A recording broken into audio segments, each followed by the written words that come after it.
हम जब इस दुनिया में आते हैं तो हमें एक नाम दिया जाता है और हमारा नाम ही हमारा वजूद बन जाता है। नफरत, ईर्ष्या, शक, लालच, ये सारी ऐसी भावनाएं हैं जो इंसान के अंदर के हैवान को जगाती हैं और इन भावनाओं के चलते इंसान हैवानियत की सारी हदें पार कर जाता है। नमस्कार, मैं senior inspector Rajesh Yadav crime petrol Dastak के आज के इस भाग में आप सबका स्वागत करता हूं। आज मैं आपको उस केस के बारे में बताने जा रहा हूं जो अक्टूबर 2018 में मेरे सामने आया था, जब मैं पुणे के कोंढवा पुलिस स्टेशन में पोस्टेड था। वैसे तो एक इंसान की जान लेना अपने आप में एक संगीन अपराध है, लेकिन यहाँ पर एक इंसान की जान लेने के बाद जिस तरह से उसकी लाश के टुकड़े करके उसका वजूद मिटाने की कोशिश हुई, वो कोशिश बहुत ही डरावनी थी।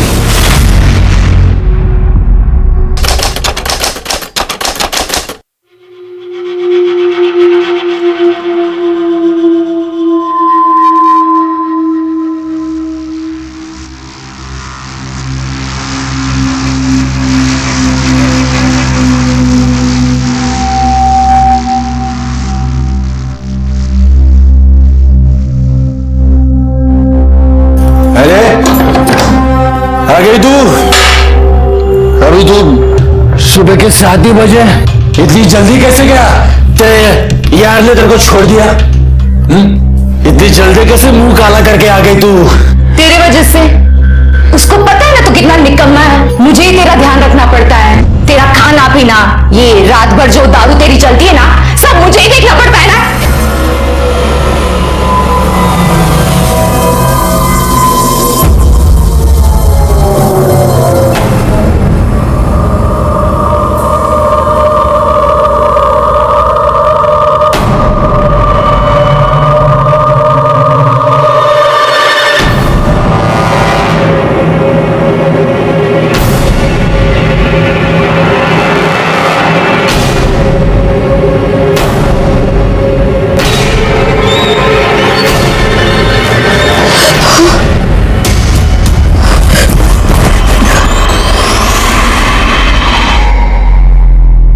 सिद्धांत, वो मैं नमिता के साथ।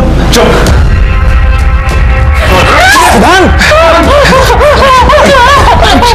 तुझे मैंने बोला, तुझे बोला था मेरे मयान से दूर रह। तुझे मेरी बात समझ में नहीं आई क्या? सिद्धांत छोड़ो उसे, उसकी कोई गलती नहीं इसमें। तू चुप रह, तू बीच में नहीं बोलेगा। आज मैं इसकी ऐसी हालत करूंगा, इसे जिंदगी भर याद रहेगा। हाल तो अब मैं तेरा करूंगी। तुझे तेरे किए की सजा जरूर मिलेगी। छोड़ूंगी नहीं मैं तुझे।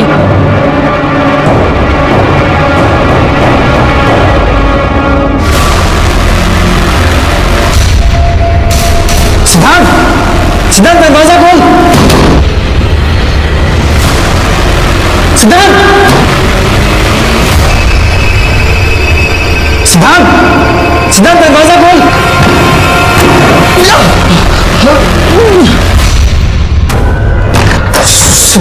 सिद्धांत, क्या किया तूने?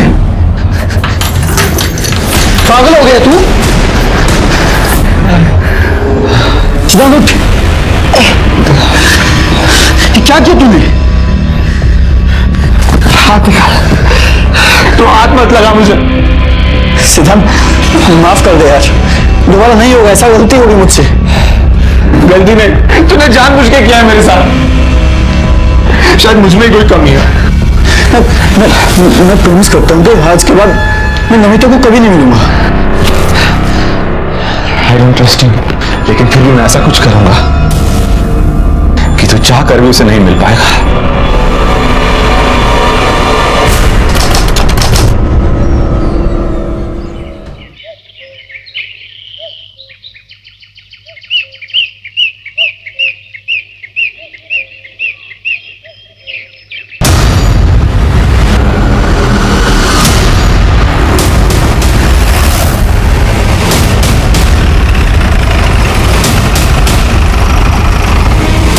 सर, यहाँ की 2 ड्रम्स है जिसमें कुछ केमिकल है। इसमें से अजीब सी बदबू आ रही है और वहाँ खून के कुछ धब्बे हैं, लेकिन कहीं भी बॉडी नहीं मिली।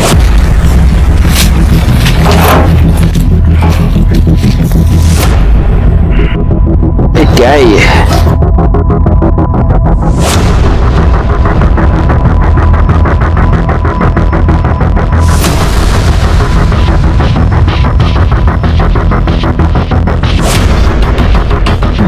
इसलिए नहीं मिली गायकवाड़ क्योंकि शायद डेड बॉडी के टुकड़े करके उसे इस केमिकल में डाल दिया गया है और वो बॉडी इस केमिकल में घुल गई। अब ये पता करना होगा कि ये बॉडी किसी जानवर की है या किसी इंसान की। वो खून के डब्बे क्या बोल रहे थे? सर यहाँ पे कुछ मांस के टुकड़े भी मिले हैं। ये देखिए,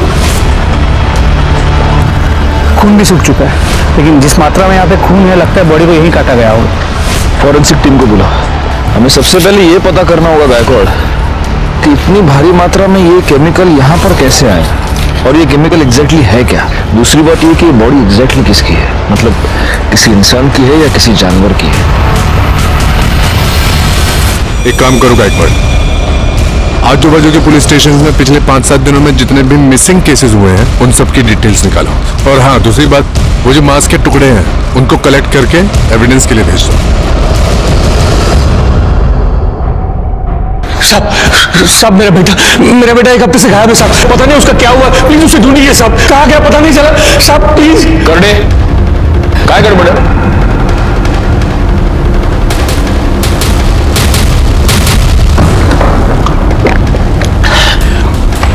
हळू हळू शांत।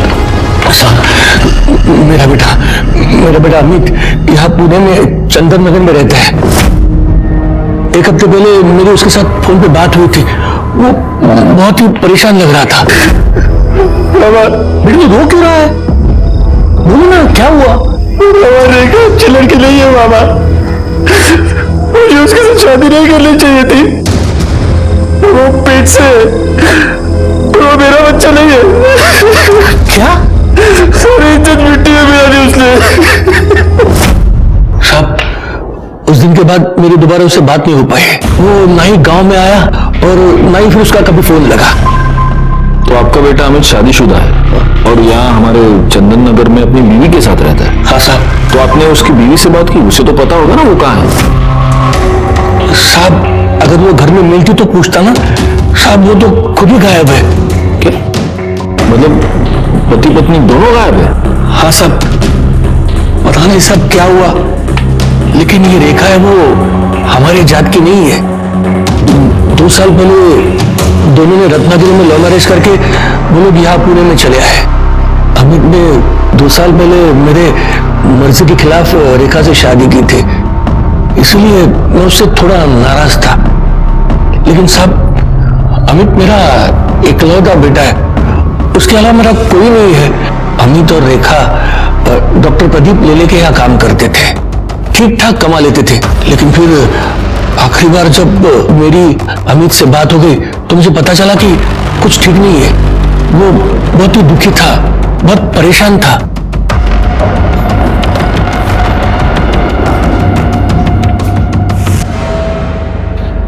सर ये फोरेंसिक रिपोर्ट के बारे में कुछ बात करनी थी। आप 2 मिनट बैठिए, मैं आता हूं।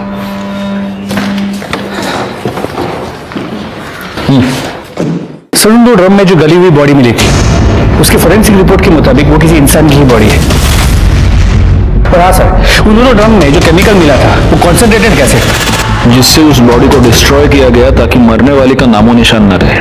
जी सर। और सर रिपोर्ट के मुताबिक मर्डर बॉडी मिलने से 3-4 दिन पहले हुआ था। मतलब पॉसिबल है कि ये मर्डर 6 या 7 तारीख को हुआ हो। खैर एक काम करो सर। सबसे पहले तो ये पता करो कि इतनी भारी मात्रा में एसिड आया कहां से। Yes sir. शहर में जितने भी सप्लायर्स हैं उन सबसे पता करो। Yes sir. देखो तुम आ जाओ मेरे साथ। हाँ नंतर बोल दो। हाँ बताइए। साहब बताना क्या है, मैं तो सिर्फ यही चाहता हूं कि आप मेरे बेटे को ढूंढ दीजिए। साहब मुझे पूरा यकीन है कि डॉक्टर लेले ने और रेखा ने मेरे बेटे को गायब कर दिया है और वो रेखा कहीं छुप गई है। आप इतने यकीन के साथ कैसे कह सकते हैं कि आपके बेटे को रेखा और डॉक्टर ले ने गायब किया है? रेखा भी तो गायब है। ऐसा भी तो हो सकता है कि आपने और आपके बेटे ने मिलकर रेखा को गायब किया है और अब आपका बेटा अंडरग्राउंड हो गया है और आप यहाँ पर उसकी मिसिंग कंप्लेंट लिखवाने आए हैं ताकि हमको आप दोनों पर शक न हो। साहब आप ये क्या कह रहे हैं साहब? मैं तो अपने बेटे की कंप्लेंट लिखवाने आया था और आप उल्टा मुझे ही फंसा रहे हैं। सब आप बताइए, मतलब इतना बड़ा ब्यूटी पार्लर कौन किसी को फ्री में चलाने के लिए देगा? साहब अमित ने मुझे पूरी बात बता दी थी। बेटे की मजबूरी में मैं आपसे मिलने आया। पता नहीं मेरा बेटा कहाँ होगा, किस हाल में होगा। आप उसे ढूंढने की बजाय मुझ पर शक कर रहे हैं। देखिए, हमारा काम सवाल पूछना है और हम हमारा काम कर रहे हैं। फिलहाल आप एक काम कीजिए, अमित और रेखा दोनों की डिटेल्स यहां पर लिखवा दीजिए। जैसे ही हमें कुछ भी पता चलेगा हम आपको इन्फॉर्म कर देंगे। शंकर के मुताबिक उसकी अमित से आखिरी बार बातचीत 6 तारीख को हुई और 6 तारीख के बाद अमित और रेखा दोनों गायब हैं। वो जो एसिड में डालकर लाश डिस्ट्रॉय की गई थी, उसके फॉरेंसिक रिपोर्ट के मुताबिक वो मर्डर भी तो 6 या 7 तारीख को ही हुआ था। कहीं ये दोनों केसेस कनेक्टेड तो नहीं है? एक काम करो बैकवर्ड, फॉरेंसिक टीम को लेकर अमित के घर जाओ और वहां से डीएनए सैंपल्स कलेक्ट करो।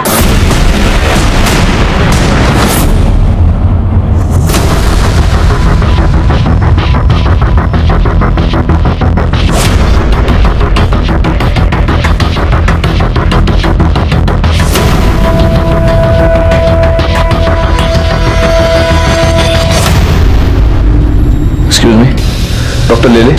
जी वो अंदर पेशेंट के साथ है। डरने की जरूरत नहीं, दवाई से ठीक हो जाएगा। कम इन, मैं लिख के दूं। डॉक्टर ले ले। यस, हमें आपसे जरा बात करनी है।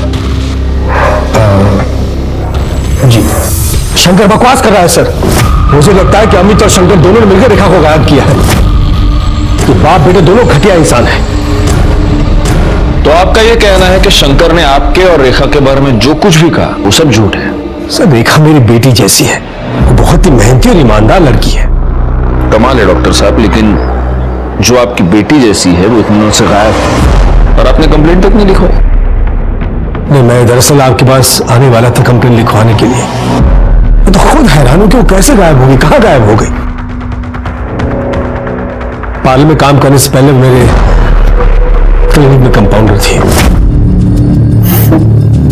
कितना मारा उसने तुम्हें? आज क्यों मारा? सिर्फ पैसे मांग रहा था वो। मेरे पास थे ही नहीं तो कहां से देती।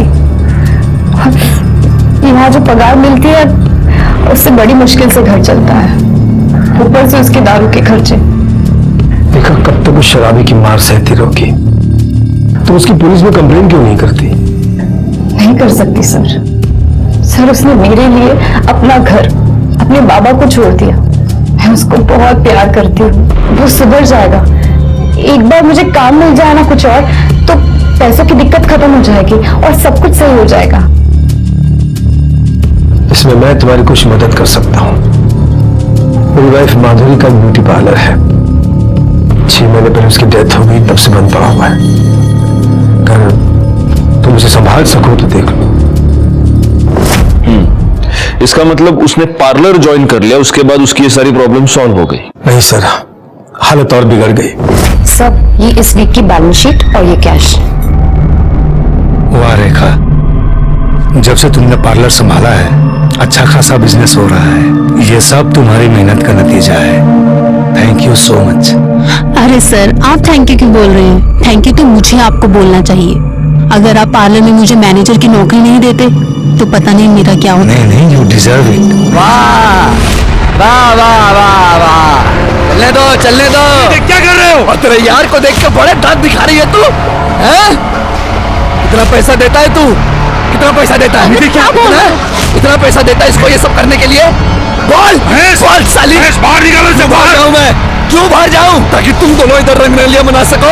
हाँ, नहीं आती तेरे को? शर्म नहीं आती? हमारा फैमिली मैटर है। तुम चलो अमित, घर चलो। तेरे को मैं तो देख लूंगा, तेरे को देख लूंगा मैं। साला इधर लेके सब पता नहीं जाहिल अमित के दिमाग में किसने बात डाल दी कि मेरे और रेखा के बीच में कुछ चल रहा है। सर, मुझे लगता है उस पागल ने ही रेखा के साथ कुछ कर दिया है। आप अमित को ढूंढो सर।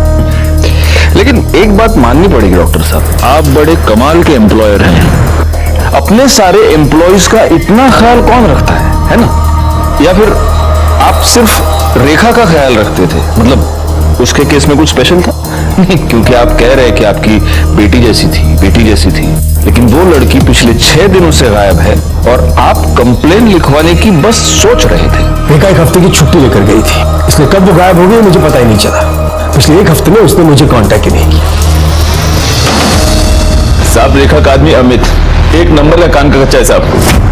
तब पता नहीं किसी ने उसको डॉक्टर साहब और रेखा के बारे में क्या बात कह दी, लेकिन साहब मैं बताऊं आपको, रेखा को साहब अपनी बेटी की तरह मानते थे और हमेशा उसकी मदद करते थे। और साहब उसकी क्या, वो सबकी मदद करते थे। यहाँ तक कि जब रेखा ने उनसे विनती की कि उसके पति अमित को काम पे रख ले, तो उन्होंने उसको ड्राइवर भी रख लिया। अमित को आखिरी बार कब देखा? साहब 7-8 दिन पहले देखा था साहब।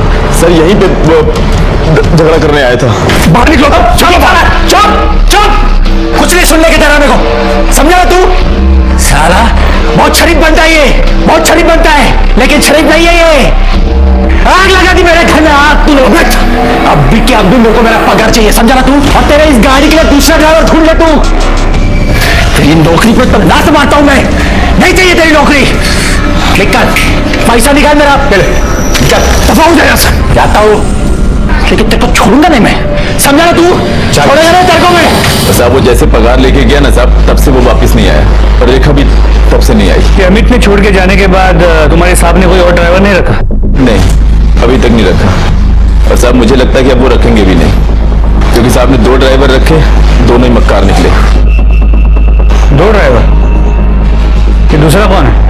साहब अमित से पहले इकबाल नाम का ड्राइवर था साहब। साहब वो भी बहुत कमीना था, रेखा पर उसकी हमेशा गंदी नजर रहती थी। हाँ। ये रेखा, मैं तेरा ड्राइवर नहीं हूँ, डॉक्टर साहब का हूँ। मालकिन बन के पीछे बैठ रही है। आ गया, हाँ आ गया।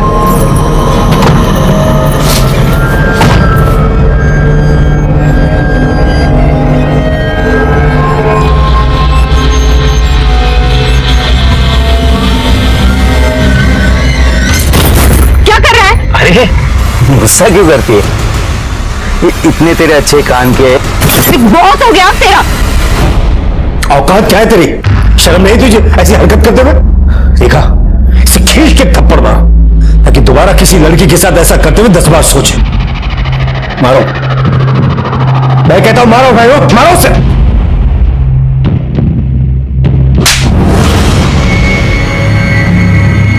ला, गाड़ी की चाबी ला, निकाल जल्दी, और दफा हो जा। तुम्हारा दिखना नहीं यहाँ पर, समझा? चल निकल यहाँ से।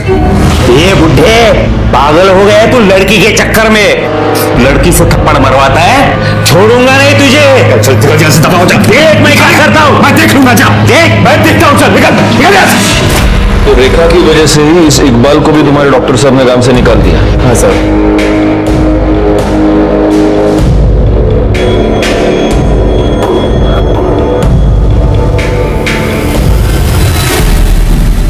ठीक है। नहीं साहब, हमारे यहाँ तो बहुत छोटे स्केल में सप्लाई होता है, इतनी बड़ी क्वांटिटी में नहीं होता है। और वैसे भी हमारा ज्यादातर सप्लाई एजुकेशन इंस्टीट्यूट में होता है, और कोई अगर चाहता भी है कि इतना बड़ा केमिकल सप्लाई किसी को करे, तो वो कंपनी रजिस्टर होना जरूरी होती है। क्या आप मुझे पुणे और आसपास की कंपनीज की लिस्ट दे सकते हैं जो इतनी क्वांटिटी में केमिकल्स खरीदती और बेचती है? क्यों नहीं साहब, आइए ना। इस रमेश ने जो हमें इन्फॉर्मेशन दी है वो हमारे बहुत काम आ सकती है गायकवाड़। बस एक बात मैं समझ नहीं पा रहा हूँ, यही इन्फॉर्मेशन हमें डॉक्टर लेले ने क्यों नहीं दी?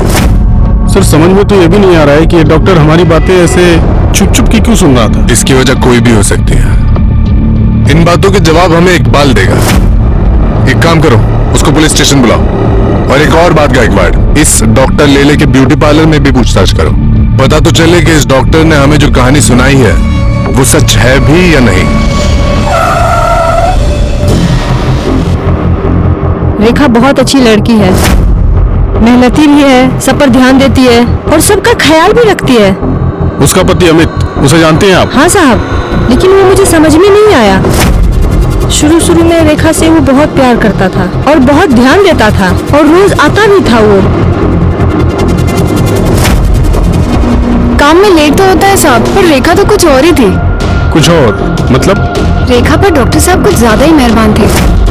और देखिए ना साहब, हम सभी लड़कियों के पास काफी सालों का एक्सपीरियंस है और रेखा तो फ्रेशर थी, फिर भी उसे सीधा मैनेजर बना दिया। तो आपको लगता है कि डॉक्टर और रेखा का अफेयर चल रहा था? देखकर तो कुछ ऐसा ही लगता है साहब। खाली दिमाग शैतान का घर होता है और अमित के साथ भी यही हो रहा था और वो रेखा की जान लेने पे तुला था। देख लूंगा। तो साली अपने यार की वजह से नखरा कर रही है ना तू। तुम दोनों को छोड़ूंगा नहीं मैं, मार डालूंगा तुम दोनों को। रेखा के घर से उसे कोई मिलने आता था? सर उसके घर से तो कोई नहीं आता था, पर उनके ससुर आते थे ठीक सैलरी मिलने के टाइम पे। उसका ससुर वो शंकर? जी सर, रेखा हर महीने 10 से 20 हजार रुपए अपने ससुर को देती थी। ये तेरी मेरे बेटे को फंसाने की कीमत है। लेकिन वो इतने सारे पैसे उसे देती क्यों थी? ये सब तो उसने कभी नहीं बताया। या पार्लर में रेखा सबसे ज्यादा बात किससे करती थी? सुनीता से। पर सुनीता आज पार्लर में नहीं है, शादी में गई है ना, इसलिए छुट्टी पर है। सर ये शंकर जो खिलाड़ी लग रहा है, अब तो ये बिल्कुल पॉसिबल है कि शंकर ने अपने बेटे अमित के साथ मिलकर रेखा को मारा हो और फिर वो अंडरग्राउंड हो गया। और इस अमित का फोन 5 तारीख से स्विच ऑफ आ रहा है। लेकिन रेखा को मारने का मोटिव जितना शंकर और अमित के पास है, उतना ही डॉक्टर लेले के पास भी तो है। क्योंकि अगर डॉक्टर लेले और रेखा का अफेयर था, तो उस अफेयर के पब्लिक हो जाने के डर से, बदनामी के डर से लेले ने रेखा को मारा होगा। सबसे पहले तो हमें यह पता करना होगा कि वो लाश वाकई रेखा की है भी या नहीं, या किसी और की है। फॉरेंसिक से जल्द डीएनए रिपोर्ट मंगाओ। जी सर, लेकिन अभी ये समझ में नहीं आ रहा कि रेखा की ऐसी क्या मजबूरी होगी कि वो अपने ससुर को पैसे देती। इसका जवाब शायद एक आदमी हमें दे सकता है। सर अमित जब कुछ काम नहीं करता था तो उसके बाद शंकर से पैसे लेता था। शंकर इसी बात का फायदा उठा रहा था। उसने अमित के सामने एक डील रखी थी, या तो वो उसका पैसा वापस कर दे या रेखा को छोड़ दे। रेखा बेचारी अकेली अपनी शादी बचाने के लिए उसके पति का कर्जा चुका रही थी।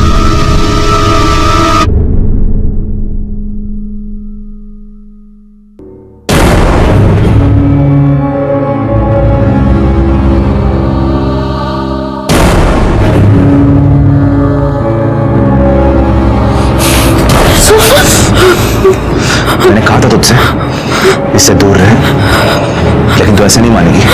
अब देख मैं तेरे साथ क्या करता हूँ। क्या कर रहा है? सब लोग देख रहे हैं। तू एक सेकंड मेरी बात सुन। मैं हाथ छोड़ रहा। सिद्धांत मेरे लिए प्लीज बैठ के बात करते हैं। सब लोग देख रहे हैं, प्लीज मेरे लिए प्लीज बैठ। मैं बताता हूँ, बैठ। अमिता, सिद्धांत मैंने इसे बुलाया यहाँ पे मिलने के लिए, इसे ये बताने के लिए कि मैं इसके साथ कोई रिश्ता नहीं रखना चाहता। झूठ मत बोल मयंक। ठीक है सिद्धांत, अगर तुझे यकीन नहीं है तो तेरे सामने बात कर लेते हैं। देखो नमिता, मैं अब तुमसे कोई रिश्ता नहीं रखना चाहता।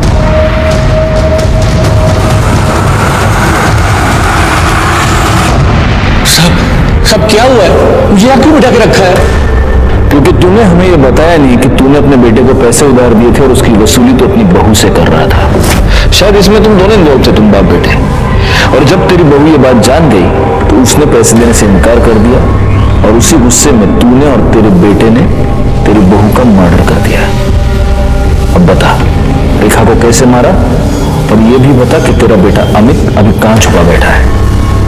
साहब मैं क्यों मारूंगा रेखा को? हाँ, मैं उससे पैसे जरूर लेता था ताकि उस पर दबाव बढ़ा सकूं, और वो तंग आकर अमित के साथ अपने गांव वापस चली है और मैं उनकी शादी बचा सकूं। अगर वो डॉक्टर लेले के साथ रहती तो कुछ नहीं बदलता साहब, और उसके पैसे की मुझे कोई जरूरत नहीं थी साहब। मेरे पास भगवान का दिया सब कुछ है, और मेरे बाद में उन दोनों का ही होना था ना साहब। मैं सच कह रहा हूं, मैंने कुछ नहीं किया, और अमित और रेखा कहाँ है मुझे नहीं पता। सब बताओ साहब। डॉक्टर लेले ने रेखा को अपने पार्लर का इंचार्ज बना दिया, जिससे रेखा की फाइनेंशियल प्रॉब्लम सॉल्व हो गई। लेकिन उसके बाद रेखा का ससुर शंकर रेखा से पैसे मांगने लगा, और रेखा का पति अमित रेखा पर शक करने लगा। अब रेखा और अमित दोनों गायब हैं। शंकर डॉक्टर लेले पर इल्जाम लगा रहा है, और डॉक्टर लेले शंकर और अमित दोनों पर शक कर रहे हैं। ये केस तो सुलझने के बजाय ज्यादा उलझता ही जा रहा है गायकवाड़।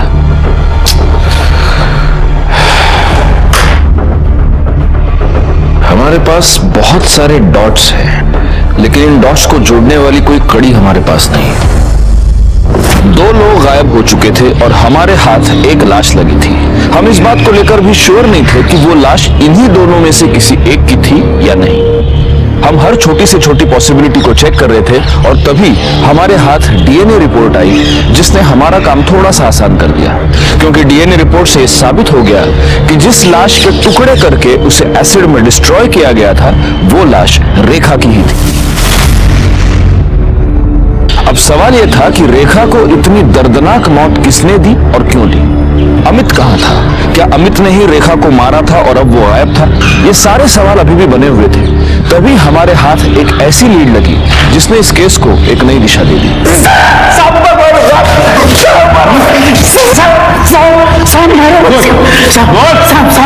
सब बता दो सब। माना आपने बदतमीजी किया था, लेकिन उसने भी तो साहब सब लोगों के सामने अपने को थप्पड़ मारी ना साहब, इसलिए सब बराबर हो गया ना साहब। ये सब बराबर हुआ नहीं, तूने बाद में किया। उसने मुझे थप्पड़ मार के तेरी बेइज्जती की थी और तूने उसे धमकी दी थी, छोड़ूंगा नहीं तुझे। और उस धमकी को तूने उसे मार के पूरा किया, है ना? अरे नहीं साहब मैंने वो गुस्से में बोला था साहब। माना आपने गलती की, लेकिन अपने को क्या लगा वो अगर डॉक्टर साहब के साथ चक्कर चला सकती है तो अपना भी हाथ अगर उसको लगाए तो वो क्यों बुरा मानेंगे। लेकिन साहब उसने तो बवाल ही कर दिया साहब। तेरे को कैसे मालूम रे उसका डॉक्टर के साथ चक्कर चल रहा था? साहब अपन 3 बरस से उधर काम कर रहा था, अपने डॉक्टर साहब को पहचानता है ना साहब। और साहब ड्राइवर है अपन, अपनी नजरें आगे भी रहती है और पिछले वाले सीट पे भी रहती है साहब। सिद्धांत को लेके तुम्हें परेशान होने की जरूरत नहीं है, मैं हूं ना, सब संभालूंगा। उसे प्यार से समझाऊंगा तो समझ जाएगा। ये सिद्धांत कौन है और उसको रेखा से क्या प्रॉब्लम थी? साहब सिद्धांत डॉक्टर साहब का बेटा साहब। उसको तो एक आंख से पसंद भी नहीं थी रेखा, वो बहुत नफरत करता था साहब। अपन अपनी आंखों से देखा है ना साहब।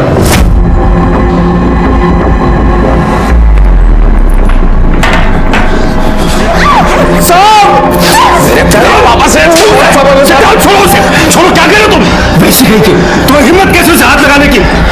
निकल जा मेरे घर से, निकल जा मेरे घर से। आज के बाद मेरे घर में कदम मत रखना। आउट।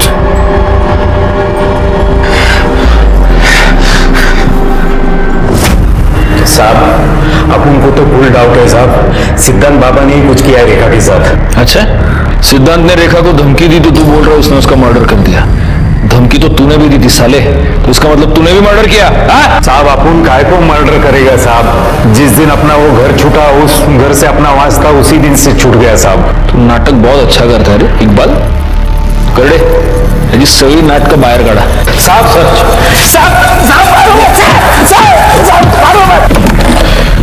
गायकवाड़, अगर ये इकबाल सच कह रहा है तो इस केस में एक बहुत जरूरी क्लू हमारे हाथ लगा है। लेकिन सबसे पहले महेश और बाकी नौकरों से ये क्रॉस चेक करना होगा कि इकबाल के बयान में कितनी सच्चाई है। एक और काम करो, इस डॉक्टर सिद्धांत की पूरी कुंडली निकालो और उसे पुलिस स्टेशन बुलाओ।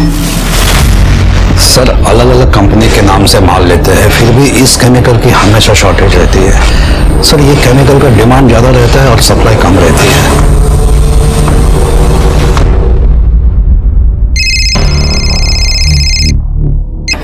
हाँ बोला सर, एक खास इन्फॉर्मेशन मिली है।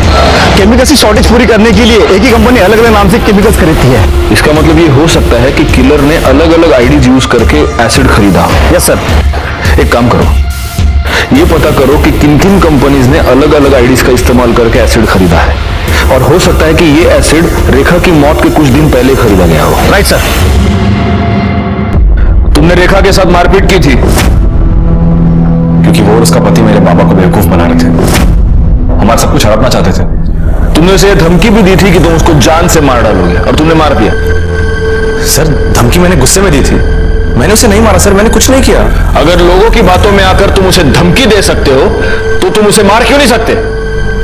हाँ सर, मैंने लोगों से सुना था, लेकिन मैंने यकीन तब किया जब बाबा ने मुझे खुद कहा कि रेखा के पेट में जो बच्चा है वो उनका है। डैड, मैं कब से आपसे कुछ पूछ रहा हूं। रेखा के पेट में आपका बच्चा है? क्या बकवास कर रहा है तू? क्या आप उसके बच्चे के बाप हैं? सिद्धार्थ, तुम्हारी हिम्मत! आज मैं आपसे नहीं डरने वाला। जवाब दीजिए, रेखा के पेट में आपका बच्चा है या नहीं? मैं ही उस बच्चे का बाप हूँ, रेखा के बच्चे का बाप नहीं हूँ। क्या कर लोगे? बोलो क्या कर लोगे तुम? सर उस दिन के बाद से मैं बाबा से कभी नहीं मिला, ना ही उनकी शक्ल देखी। 6 अक्टूबर को रेखा गायब हुई, उस दिन तुम कहाँ थे? सर 5 अक्टूबर से 9 अक्टूबर मैं चेन्नई में था, मेडिकल कॉन्फ्रेंस अटेंड कर रहा था। आप क्रॉस चेक कर सकते हैं। ठीक है, तुम जा सकते हो। Thank you. गायकवाड़, इसका स्टेटमेंट क्रॉस चेक करो, इसके मोबाइल लोकेशन, कॉल डिटेल सब कुछ निकालो और नजर रखो इस पर। सिद्धांत के बयान के मुताबिक डॉक्टर लेले ने खुद उसे अपने और रेखा के संबंधों के बारे में और होने वाले बच्चे के बारे में बताया। सिद्धांत का यह भी कहना है कि रेखा और अमित दोनों डॉक्टर लेले से पैसे निकलवाना चाहते थे। अब हो सकता है कि डॉक्टर लेले को यह बात पता चल गई हो और उसी ने अमित और रेखा दोनों का मर्डर कर दिया हो। रेखा की बॉडी के बारे में हमें पता चल चुका है, लेकिन अमित का अभी तक कोई पता नहीं। सर अगर उस डॉक्टर से अपनी तरह से बोलवाया तो? नहीं, जब तक हमारे पास कोई पुख्ता सबूत नहीं है हम डॉक्टर को उठा नहीं सकते, वो बेल पर छूट जाएगा। हमें सबसे पहले यह पता करना होगा कि डॉक्टर की इस पूरे मैटर में एग्जैक्टली क्या इन्वॉल्वमेंट है, तभी उस पर हाथ डाल सकते हैं। सर, हमने शंकर सावंत को बहुत ढूंढा पर वो कहीं नहीं मिला। एक काम करो, उसका फोन सर्विलेंस पे डाल दो और जैसे ही ऑन होता है उठा लो उसको। सर। गायकवाड़, उस अमित के फोन का क्या स्टेटस है?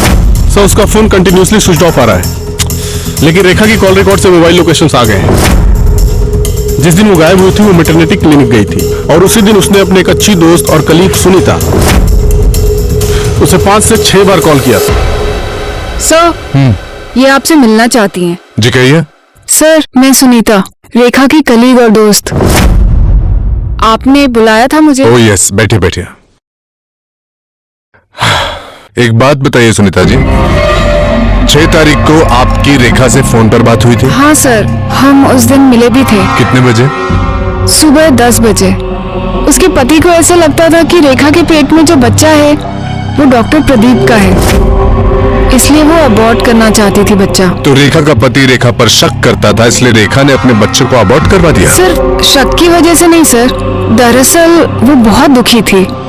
उसने हॉस्पिटल से आते वक्त मुझे ये बताया था।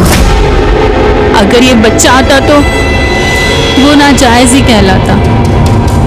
मुझे कुछ हो जाए आगे तो उसे कौन पालता? ठीक है, आप जा सकती हैं। अगर जरूरत पड़ी तो हम आपको वापस बुला लेंगे। ठीक है सर। Thank you. पाटिल भाई, जरा गायकवाड़ला पाठव। Okay sir. सर गायकवाड़, रेखा के फीटस के साथ अमित और डॉक्टर लेले दोनों का डीएनए मैच करके देखो, क्योंकि पॉसिबिलिटी ये है कि ये बच्चा डॉक्टर लेले का ही है और इसीलिए अमित ने उसे अपनाने से मना कर दिया। और डॉक्टर लेले ने भी सोसाइटी प्रेशर की वजह से, अपने बेटे के प्रेशर की वजह से उसे अपनाने से मना कर दिया। अब रेखा को अबॉर्शन करवाने के अलावा कोई और चारा नहीं था, लेकिन डॉक्टर लेले ये नहीं जानता था कि रेखा ने अबॉर्शन करवाया है, इसलिए अपने आप को बचाने के लिए उसने रेखा को और अमित को दोनों को गायब कर दिया। शायद डॉक्टर लेले को ये लगा हो कि रेखा के गायब होने का इल्जाम अमित पे लग जाएगा और वो साफ बच जाएगा। एग्जैक्टली। इस डॉक्टर लेले को पुलिस स्टेशन बुलाओ। सर।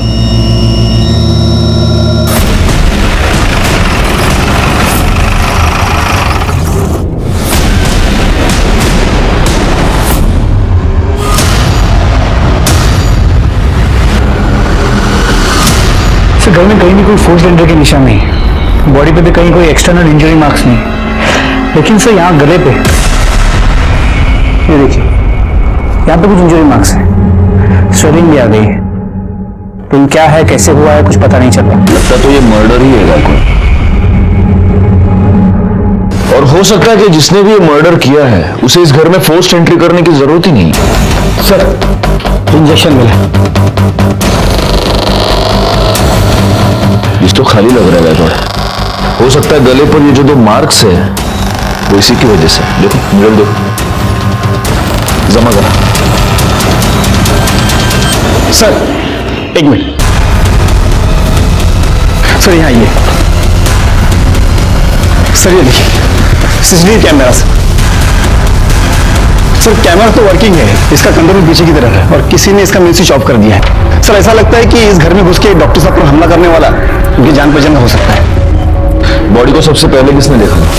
मैंने देखा था साहब। साहब कल संडे था तो संडे को साहब भी पूरा दिन घर में ही रहते हैं और मेरा भी शाम को 4 बजे छुट्टी हो जाती है, तो मैं घर चला गया था साहब। लेकिन सब जब मैं सुबह आके देखा तो मैंने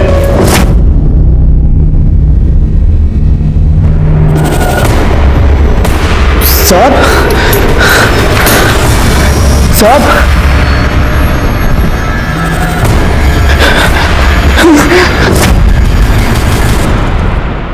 डॉक्टर प्रदीप लेले की मौत ने इस केस को एक नया ट्विस्ट दे दिया, क्योंकि अब तक डॉक्टर लेले इस केस में हमारे लिए प्राइम सस्पेक्ट था।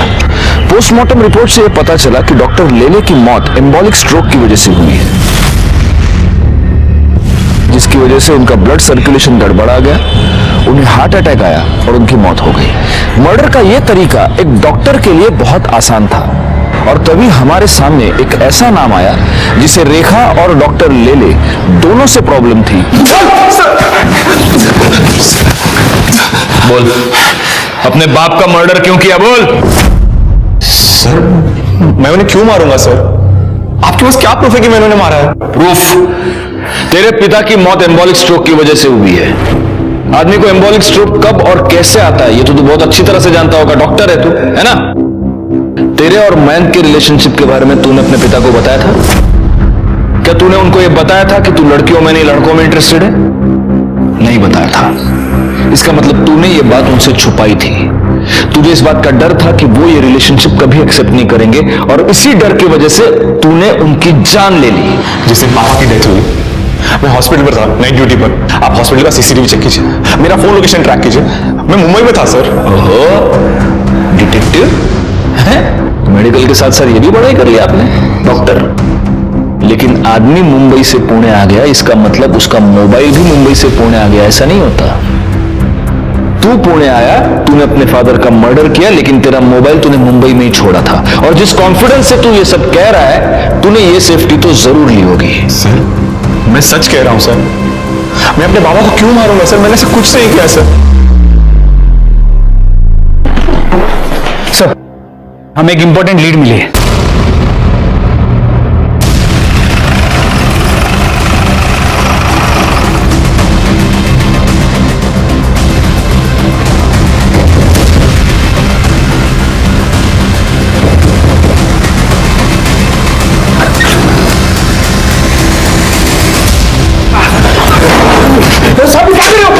बेटा कहाँ है तेरा? मालूम नहीं साहब।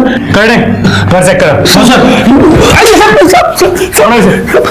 पकड़ा ला।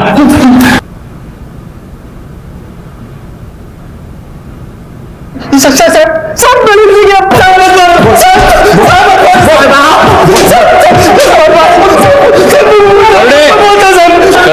बस बोले, अभी पोपट की तरह बोल, वरना करड़े मिर्ची लेके आ जाएगा, समझा? चल बोल।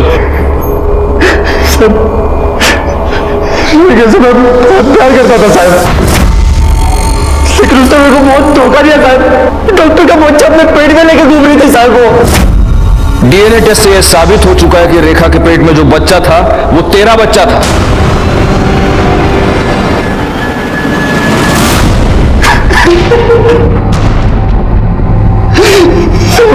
कभी डॉक्टर प्रदीप की वजह से मेरी जिंदगी बर्बाद हो गई साहब। उसने नहीं, तूने खुद अपनी जिंदगी बर्बाद की। तूने अपनी बीवी की जान ली, उसे जान से मार दिया तूने।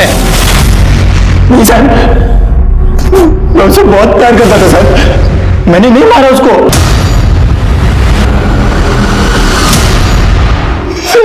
कभी डॉक्टर प्रदीप की वजह से मेरी जिंदगी बर्बाद हो गई साहब। उसने नहीं, तूने खुद अपनी जिंदगी बर्बाद की। तूने अपनी बीवी की जान ली, उसे जान से मार दिया तूने। नहीं साहब, मैं उससे बहुत प्यार करता था साहब, मैंने नहीं मारा उसको। नहीं मारा साहब। और डॉक्टर प्रदीप को? डॉक्टर प्रदीप को तू नहीं मारा।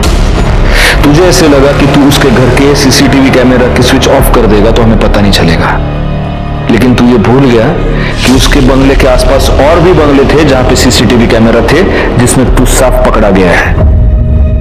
अब सीधी तरह से बोल, वरना मिर्ची खाएगा। सर, रेखा की मौत की खबर मैंने अखबार में पढ़ी तो मेरे को बहुत गुस्सा आया सर। उस डॉक्टर प्रदीप ने उसको जितना चाहा उतना यूज किया और फिर मार डाला साहब। तो उसका मरना भी तो तय था ना। सब मेरे को पता था कि संडे को वो अकेला रहता है, इसलिए मैं संडे को उसके घर गया, सीसीटीवी का स्विच ऑफ किया। क्या करना है उसे? क्या किया है तुमने को? यस, मेरी बीवी के साथ अच्छा नहीं किया तुमने, तो होश में नहीं है। मैं तुझे यस क्या करना चाहता है अभी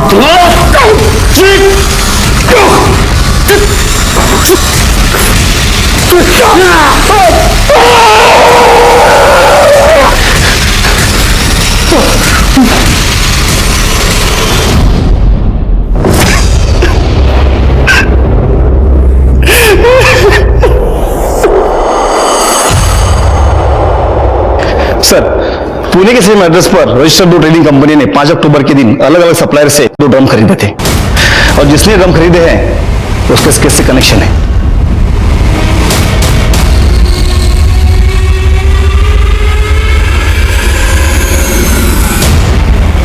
सर, मैं और नमिता एक दूसरे से प्यार करते हैं, लेकिन मेरे पास जॉब नहीं थी और मुझे लग्जरी लाइफस्टाइल की आदत थी जिसे पूरी करने के लिए मैं सिद्धांत के साथ रिलेशनशिप में था। इस सब का रेखा से क्या लेना देना है? उसको क्यों मारा तूने? सर, क्योंकि सिद्धांत की उसके डैड के साथ लड़ाई हो गई थी और उन्होंने उसे अपनी प्रॉपर्टी से बेदखल करने के लिए कहा था, जिसकी वजह से सिद्धांत काफी परेशान था। पापा ने मुझे धमकी दी कि मुझे घर से निकाल देंगे, जायदाद से बेदखल कर देंगे। पापा बोल रहे थे कि सब कुछ रेखा और उसके बच्चे के नाम हो जाएगा। सिद्धांत अपनी इंटर्नशिप पर था। उसके डैड उसे हर महीने अच्छे खासे पैसे भेजते थे, जिसकी वजह से मेरा खर्चा चलता था। जब मुझे पता चला कि उसके डैड उसे प्रॉपर्टी से बेदखल करने वाले हैं तो मैं डर गया था। मुझे लगा अब मेरी आगे की लाइफ कैसे कटेगी, इसलिए मैंने डिसाइड किया कि मैं रेखा उसके बच्चे को मार दूंगा। मैं उस पर नजर रखने लग गया और जब वो हॉस्पिटल से बाहर आई तो काफी देर तक मैंने उसका पीछा किया। तू रेखा पर नजर रखे हुए था तो तुझे इतनी सी बात समझ में नहीं आई कि वो लड़की 4 से 6 घंटे एक अबॉर्शन करने वाले हॉस्पिटल में क्या करने गई थी? अगर तूने अपना कॉमन सेंस यूज किया होता ना तो आज तू इस तरह से मेरे सामने नहीं बैठा होता और आज रेखा जिंदा होती। एक सीधी साधी मेहनती लड़की जो अपनी छोटी सी गृहस्थी का सपना देख रही थी, एक्सपेंसिव लाइफस्टाइल चाहने वाले मयंक और शक करने वाले उसके पति अमित की वजह से मारी गई।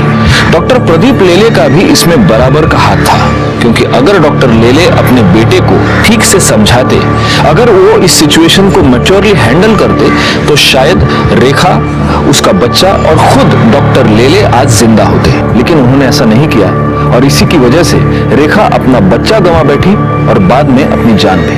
इसमें हालांकि रेखा का कोई कसूर नहीं था, लेकिन उसकी एक गलती ये थी कि उसने इस क्राइम की दस्तक को अनसुना कर दिया। अपने पति का शक और उसकी मार वो सहन करती रही। इस तरह के अत्याचार को आप कभी भी सहन ना करें, क्योंकि अत्याचार को सहन करके आप उसे मिटाते नहीं बल्कि उसे बढ़ावा देते हैं। देखते हैं हमारे आज के एपिसोड की दूसरी कहानी। আব্বু, এখানে একটা ঝাড়ু 5 টাকায় বিক্রি হয়, তো মুম্বাইতে কত দামে বিক্রি হবে? बेटा, मुंबई में अनेक दाम बिक्री होगा, 3 गुना 4 गुना दाम में बिक्री होगा। लेकिन तुम एक काम करो बेटा, अभी हिंदी बोलना सीख लो। मुंबई में कोई बांग्ला नहीं समझेगा। আমি হিন্দি বলতে পারি না, কিন্তু বুঝতে সব পারি। শুধু বুঝলে হবে না, सिर्फ समझने से काम नहीं चलेगा, बोलना भी पड़ेगा। আচ্ছা, চেষ্টা করছি। बोलो।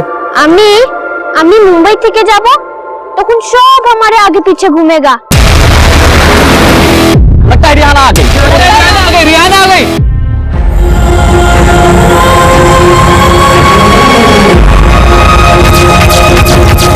हम मेम बन जाएगा और फिर सब हमारा फोटो निकालेगा ऐसे।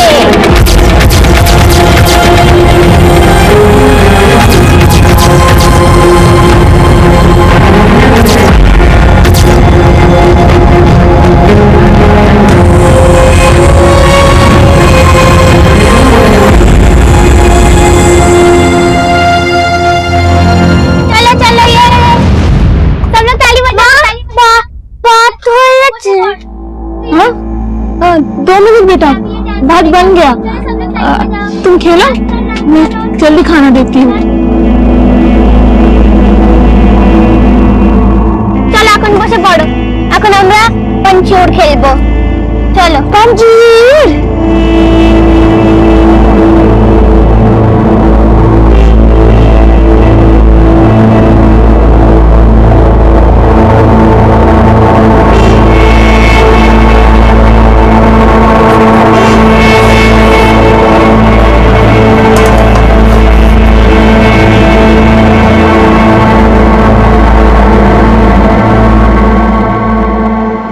जो राशन लेकर नहीं आए? किराने वाले झाड़ू नहीं लिए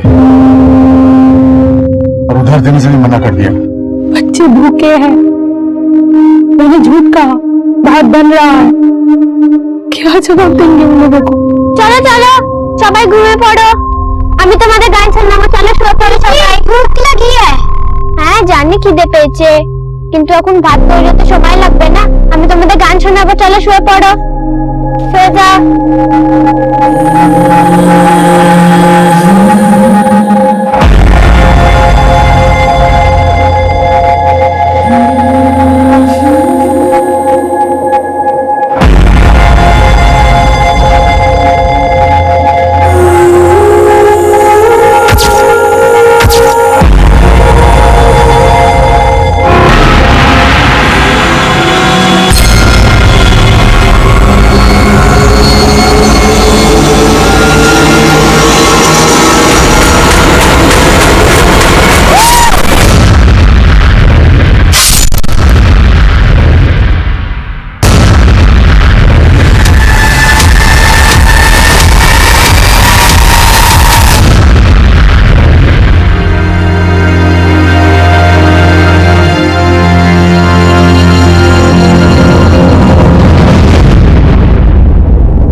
पैसे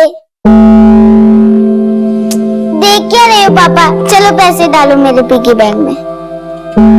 बेटा आप अपने पापा से रोज रोज अपने पिगी बैंक में पैसे डलवाते हो, क्या करोगे आप इतने सारे पैसों का? मैं बड़ी होके पेरिस जाऊंगी अकेले। पापा को साथ लेकर नहीं जाओगे? और बेटा वहां पर आप अकेले खो गए तो? जब पापा पुलिस ऑफिसर है तो खोने का क्या डर? अगर खो गई तो आप मुझे ढूंढ लेना। हर उम्र में अलग अलग ख्वाहिशें होती हैं। बड़े होने के बाद जब ख्वाहिशें टूटती हैं तो हम समझौता करना भी सीख जाते हैं, लेकिन जब बचपन में ख्वाहिश टूटती है तो समझौते की खुराक इतनी आसानी से हजम नहीं होती। ये केस रियाना की एक ऐसी टूटी ख्वाहिश का दर्द था जिससे समझौता करना नामुमकिन था। उसकी जिंदगी तकलीफों के अंबार से भरी पड़ी थी, उसके सवालों का किसी के पास जवाब नहीं था। उसकी आप बीती झकझोर कर रख देने वाली थी। महज 12 साल की उम्र में उसके दोस्तों से कहीं ज्यादा उसके दुश्मन, जो उसका नामो निशान तक मिटा देना चाहते हैं। आप सोच रहे होंगे कि ऐसा क्या किया होगा उस मासूम बच्ची ने जो इतने सारे लोग उससे इतनी गहरी नफरत पाले बैठे हैं। रियाना बेटा आजा जल्दी जल्दी, एप्पल खा लो। रियाना बेटा आजा। बेटा एप्पल खाने के बाद तुझे दवाई भी तो खानी है।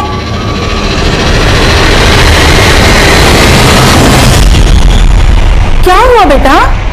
रिहाना क्या हुआ बेटा, क्यों डर रही है? रिहाना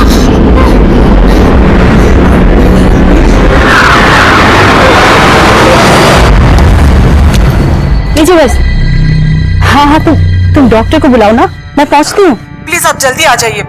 रिहाना को सिर्फ आप ही काबू कर सकती हो। हाँ हाँ मेरी बेटी को ट्यूशन छोड़ के ही पहुंचती हूँ। ओके रेवा, रीवा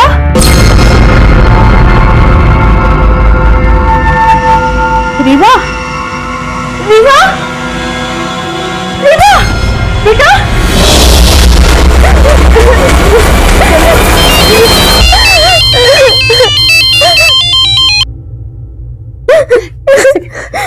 हेलो रत्ना मैडम, ये तो सिर्फ ट्रेलर था। अगर तूने हमारी बात नहीं मानी ना तो तुझे पूरी फिल्म दिखा देंगे।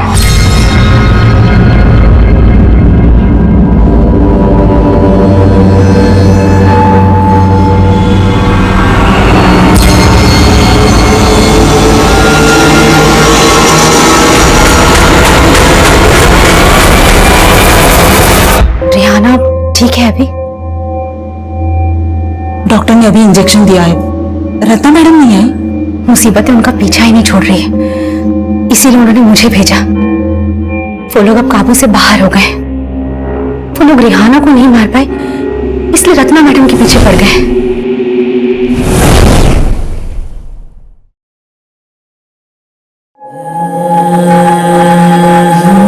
देखो रत्ना, तुम रिहाना का हौसला हो।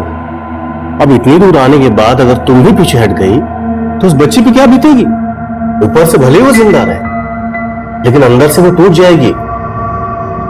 मैं तो अपनी पूरी जिंदगी उस बच्ची के नाम कर दी थी अजय सर, पर मैं भूल गई थी मैं भी एक माँ हूं और मेरी बेटी को भी मेरी जरूरत है।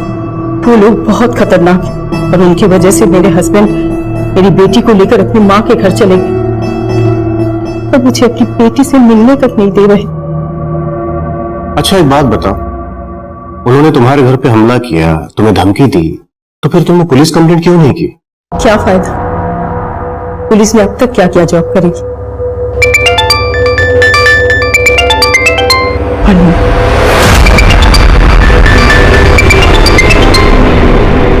हाँ शबनम, बोलो। हेलो हेलो रत्ना मैडम, बोलो बोलो, मेरी दुकान।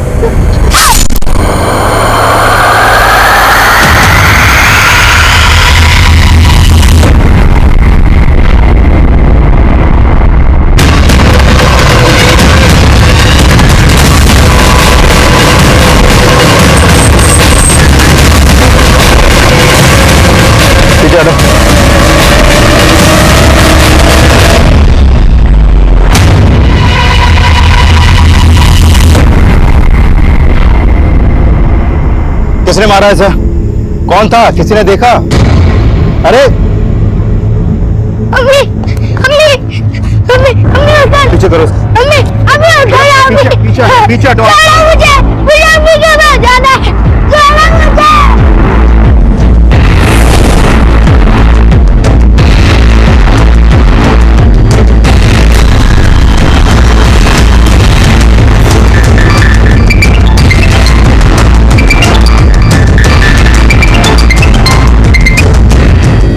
जैन सर, इस केस में मेरी एंट्री शबनम के मर्डर के बाद हुई थी। तब शबनम मर्डर केस रिहाना के केस से जुड़ा माना जा रहा था। यह केस एक ऐसे ह्यूमन एंगल से जुड़ा था जिसमें भूखमरी से लड़ रही रिहाना एक कभी ना खत्म होने वाली लड़ाई लड़ रही थी, और ये लड़ाई उसे वेस्ट बंगाल से मुंबई ले आई थी, और तब मैं भी उसके इस दर्दनाक सफर का हिस्सा बन गया था। जैन सर, सर ये रिहाना केस की था। शबनम मर्डर केस की क्या अपडेट है, पहले ये बताओ। सर जाहिर है कि शबनम का मर्डर करने वाले उन्हीं लोगों से कनेक्टेड है जो रिहाना केस के सस्पेक्ट हैं, लेकिन फिलहाल कोई स्ट्रॉन्ग एविडेंस नहीं मिला सर। वहां ना तो कोई सीसीटीवी था और ना ही क्राइम सीन का कोई ऐसा विटनेस सामने आया जो उन क्रिमिनल्स के खिलाफ कुछ बोले। सब डरे हुए हैं सर। क्यों डरे हुए? उनके अंदर के डर को निकालना, उन्हें कॉन्फिडेंस में लेना भी तो हमारा ही काम है ना। चलो एक बार को मान लेते हैं कि शबनम को उन लोगों ने टारगेट बनाया जो रिहाना केस में सस्पेक्ट है, लेकिन उन्होंने शबनम को 1 साल के बाद टारगेट क्यों बनाया? रिहाना तो शबनम को 1 साल पहले मिली थी ना।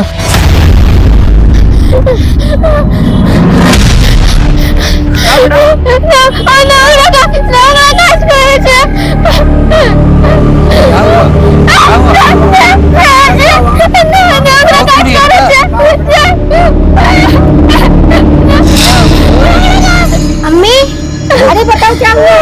हटो हटो हटो हटो। किसकी बात कर रही है?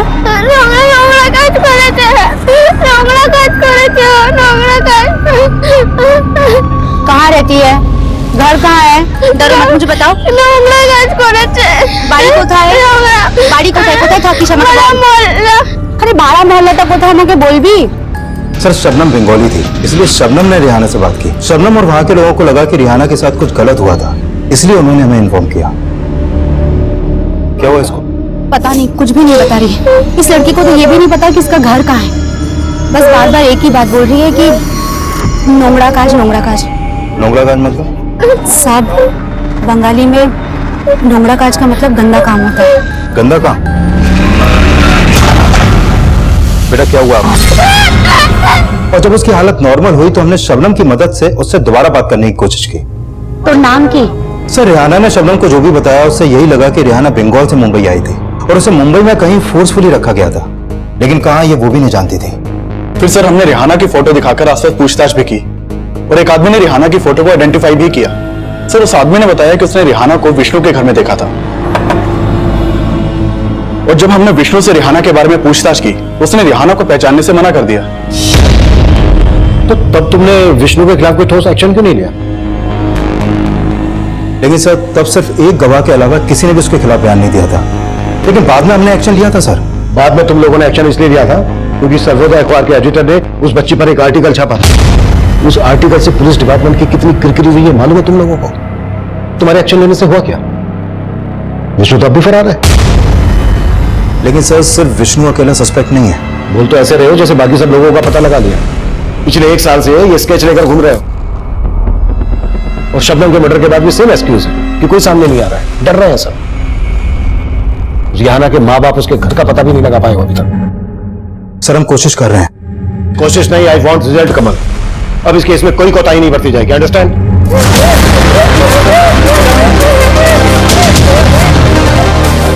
हेलो रत्ना मैडम, आपने रिहाना को जो बुक दी थी वो गुस्से में फाड़े जा रही है। हाँ सुनिधि, मैं जानती हूँ कि रिहाना मुझसे मिलना चाहती है, पर मैं अभी अपनी बेटी रीवा से मिलने जा रही हूँ। लेकिन मैडम रिहाना भी तो आपकी बेटी जैसी है, प्लीज एक बार आने की कोशिश कीजिए। हाँ हाँ मैं समझती हूँ, मैं टाइम निकाल के आऊंगी। ओके रिहाना, रिहाना बेटा।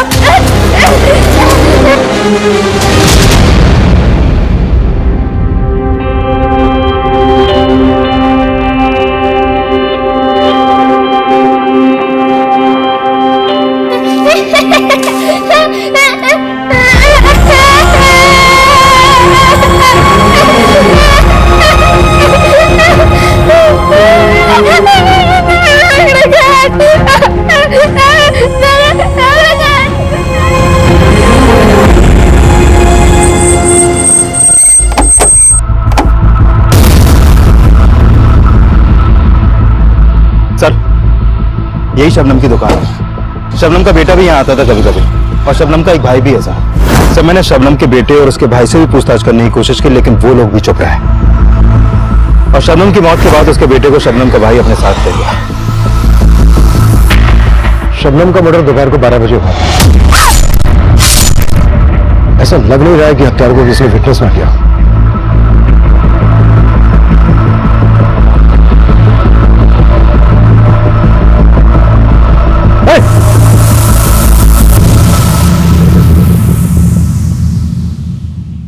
तो मुझे देख के ऐसे अचानक जाने क्यों लगे? क्योंकि मुझे मालूम है साहब, आप वही सब पूछिए और मैं कुछ नहीं जानता। आपको देखकर ऐसा लग नहीं रहा है कि आप कुछ नहीं जानते। देखिए आपको डरने की जरूरत नहीं है, आपकी हिफाजत की जिम्मेदारी हमारी है। आपने जो भी देखा, आप जो भी जानते हैं हमें बता दीजिए। आप 3 लोग थे वो, और उन्होंने चेहरे पे कपड़ा लगाया हुआ था और वो तीनों एक ब्लू कलर की गेंद से आए थे और उसी में वापस चले गए। इसके अलावा मैं कुछ नहीं जानता।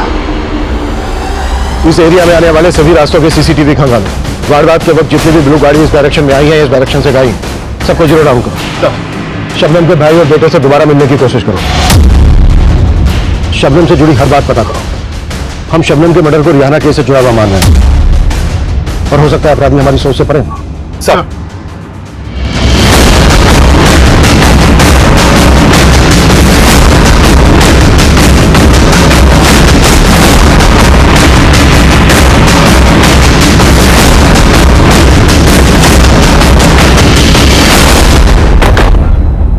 तुम लोग यहीं पे वेट करो।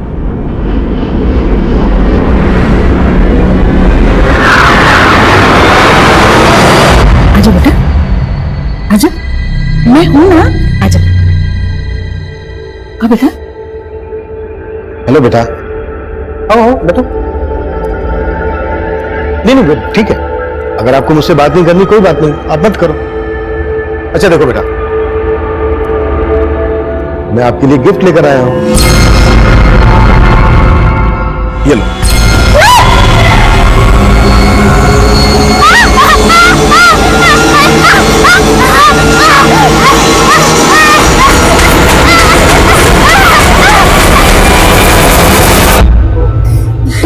बेटे, मैं हूं ना। सर समझ में नहीं आया, जब मैं रिहाना से बात करने गया तो वो हमें देखकर डर के मारे भाग क्यों गई? रिहाना जब भी किसी को पुलिस की वर्दी में देखती थी तो उसकी बेचैनी और ज्यादा बढ़ जाती थी। ये इस केस का एक ऐसा रहस्य था जिसकी असल वजह तब तक ढूंढी ही नहीं गई थी। और सवाल यह भी था कि अगर रिहाना पुलिस वालों को देखकर डर रही थी तो विष्णु ने उसके साथ ऐसा क्या किया था, और वो नोंगरा का ऐसा क्या गलत काम था जिसका रिहाना बार बार जिक्र कर रही थी। इन सवालों की सतह में कई चौंकाने वाले राज दफन थे, और हमारी सबसे बड़ी लाचारी यह थी कि पिछले 1 साल से रिहाना अपने परिवार से दूर थी, और हम चाहकर भी यह पता लगाने में नाकाम थे कि रिहाना का परिवार तब कहां था। तब हमारी इन्वेस्टिगेशन की अगली कड़ी रत्ना थी। शबनम के मर्डर के बाद रिहाना ही नहीं, रत्ना की जिंदगी भी खतरे में थी। आपके घर पर हमला हुआ था, आपकी बेटी को आपके घर पर बांध दिया गया था। हाँ सर, उन्होंने मुझे फोन पे धमकी दी थी। लेकिन मेरी टीम ने मुझे इस बारे में कुछ नहीं बताया। क्योंकि मैंने उन्हें बताया ही नहीं था। मेरा तो उन पर से भरोसा ही उठ चुका है। और क्या मैं नहीं बताऊंगी तो पुलिस का फर्ज नहीं बनता कि इस केस को हैंडल करे? बीच बाजार में शबनम का। आपको बताने से क्या फायदा? Sir I am sorry to say, लेकिन अभी तक आप रिहाना के घर का पता नहीं लगा पाए। आप गुनहगारों को पकड़ पाएंगे? अच्छा जी, मैं जानता हूं आप हमारे डिपार्टमेंट के खिलाफ कुछ ना कुछ लिखते हैं। सर हमारा काम ही है सच्ची खबर लोगों तक पहुंचाना, और वैसे भी इस केस में पुलिस ने एक्शन मेरे खबर के बाद ही लिया था, और इस खबर के बाद ही रिहाना का मेडिकल टेस्ट करवाया गया था। हाँ सर, इससे पहले तो पुलिस ये तक नहीं मान रही थी कि उस बच्चे के साथ नोंगरा काज यानी कि she was raped several times। उस बच्ची ने हिंदी तक नहीं बोल पाती, और उसके लिए एक ऐसा ट्रांसलेटर रखा गया है जो कि उसे कभी समझ ही नहीं पाया। मैं तो ह्यूमैनिटी ग्राउंड से अपने कॉलेज से शेड्यूल निकालकर उस बच्ची के लिए ट्रांसलेटर बनी। मैं 15 दिन धरे विष्णुर घरे छिलाम।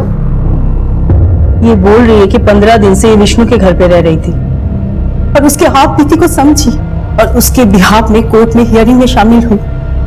मिलॉर्ड, सबसे पहले मैं कोर्ट का शुक्रिया अदा करूंगा कि उन्होंने रत्ना को रिहाना के बिहाफ पर ट्रांसलेटर नियुक्त करने की इजाजत दी, और अब मैं चाहूंगा कि रत्ना जी कोर्ट को वो सारी बातें बताएं जो रिहाना ने उन्हें बताई, कि कितने वक्त से रिहाना विष्णु के घर में रह रही थी और विष्णु उनके साथ कितनी ज्यादतियां करते थे।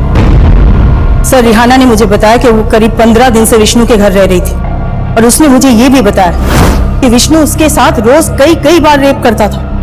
मिलॉर्ड, रिहाना के साथ विष्णु जानवरों की तरह पेश आता था। वो रिहाना का सिर्फ रेप ही नहीं करता था, बल्कि उसके बदन को नोचता था, खसोटता था, जिसकी गवाही रिहाना की ये मेडिकल रिपोर्ट दे रही है। Objection my lord, Rihana Vishnu के साथ सिर्फ 15 दिन के लिए रही थी, लेकिन उसकी मेडिकल रिपोर्ट से यह बात भी सामने आई है कि रिहाना का कई महीनों से रेप किया जा रहा था, सिर्फ 15 दिनों से नहीं। इससे यह साबित नहीं होता कि विष्णु जी ने ही उसका रेप किया है। और गौर करने वाली बात यह है माय लॉर्ड कि जब रिहाना का मेडिकल टेस्ट हुआ तो उसके शरीर से विष्णु का कोई भी डीएनए सैंपल नहीं मिला। और ऐसा इसलिए हुआ मिलॉर्ड कि पुलिस ने रिहाना का मेडिकल करवाने में देर की, और अगर विष्णु ने ऐसा कुछ किया ही नहीं तो फिर इसने झूठ क्यों कहा? इसने पुलिस को इनकार क्यों किया कि रिहाना को ये जानता तक नहीं था? मैं तो इसे नहीं जानता सर।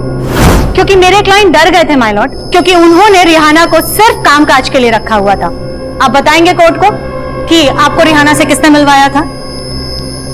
आफ्ताब।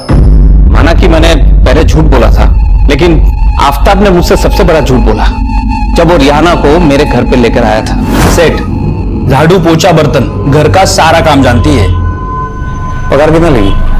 लड़की जरूरतमंद है, रहने खाने के साथ अगर 5,000 रुपये महीना दोगे ना तो इसके घर वालों का भला हो जाएगा। वो बोला रिहाना 15 साल की है। सर, मैंने तभी आफ्ताब को 5,000 रुपये एडवांस भी दिया था, लेकिन बाद में उसने मुझे ब्लैकमेल करना शुरू कर दिया। ब्लैकमेल? हाँ सर, सच तो यही है।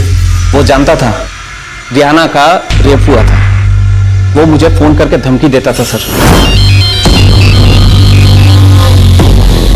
हेलो, देख सेठ, अगर तूने मुझे 5 लाख रुपए नहीं दिए ना तो तेरा वो हाल होगा कि जिंदगी भर पछताएगा तू।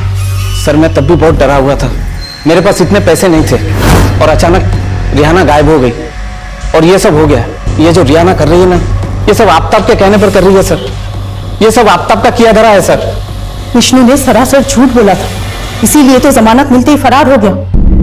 नाम श्योर विष्णु ने ही शबनम का मर्डर करवाया और उसी ने मुझे फोन में धमकी दी। ये धमकी वाला कॉल किस नंबर से आया था?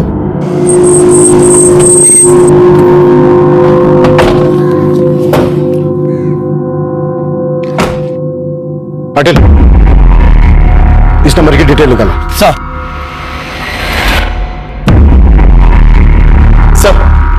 सर मैं शबनम के भाई और बेटे से बात करने की कोशिश की, लेकिन कोई फायदा नहीं हुआ। सर शबनम के बैकग्राउंड में ऐसा कुछ भी सस्पिशियस नहीं मिला जिससे ये पता चल सके कि शबनम के मर्डर के पीछे कोई पर्सनल एंगल हो। रिहाना की फैमिली का पता लगाने के लिए क्या क्या एक्शन लिया गया? सर उन्होंने वेस्ट बंगाल पुलिस हेडक्वार्टर में रिहाना की फोटो भेजी थी, लेकिन वहां से अभी तक कोई अपडेट नहीं मिला। कोई अपडेट नहीं मिला तो हाथ पे हाथ रखकर बैठ गए? अब सरवा झुकाओ इस तरह से, तुरंत वेस्ट बंगाल के लिए निकलो और जब तक रिहाना की फैमिली का पता नहीं चल जाता है वापस मत आना। सर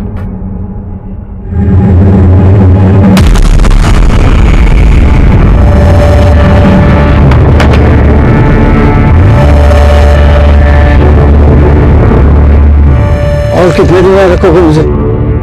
यहां से निकलेगा तो मौत मिलेगी। इतनी जिंदगी बची है ना, जी ले आराम से।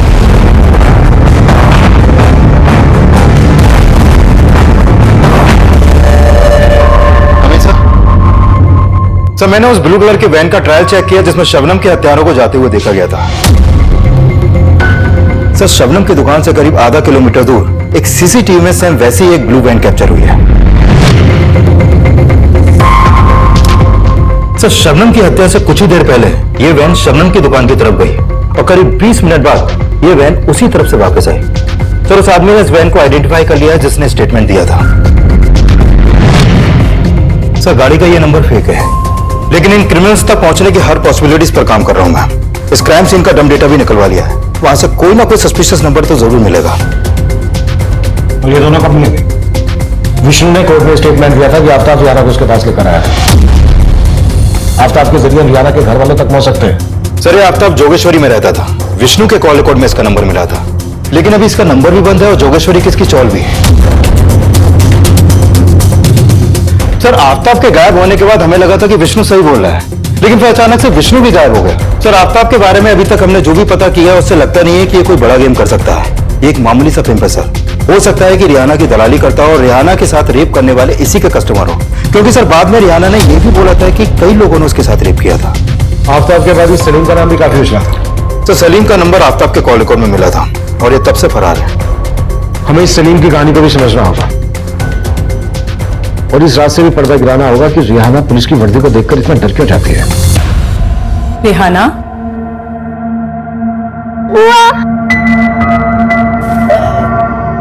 पता चला?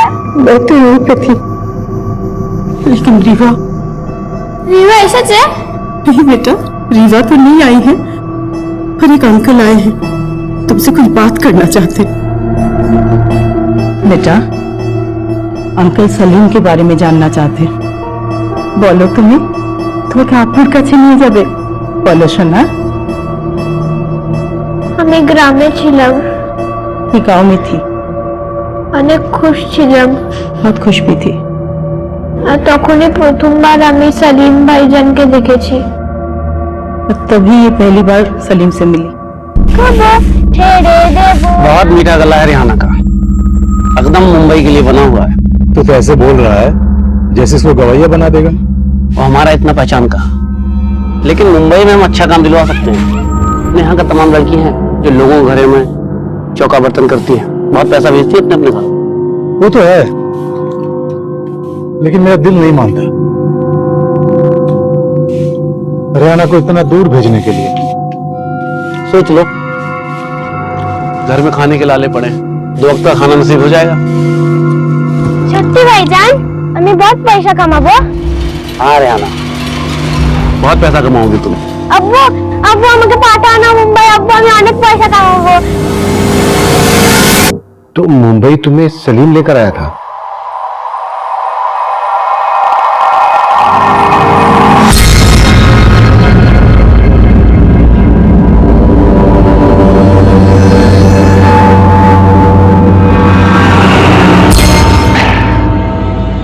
चल तुम्हारा एक फोटो ले लेते हैं, काम के लिए जरूरत पड़ेगी।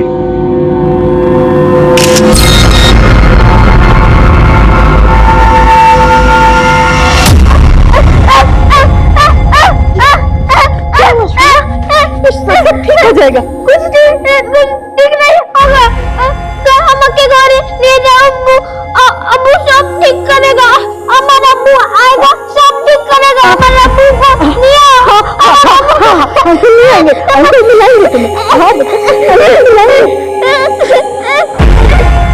उन बातों का बार बार जिक्र रिहाना पर बहुत बुरा असर डाल रहा है। बेचारी 1 साल से लड़ रही है, ना ही उसे इंसाफ मिला ना घर।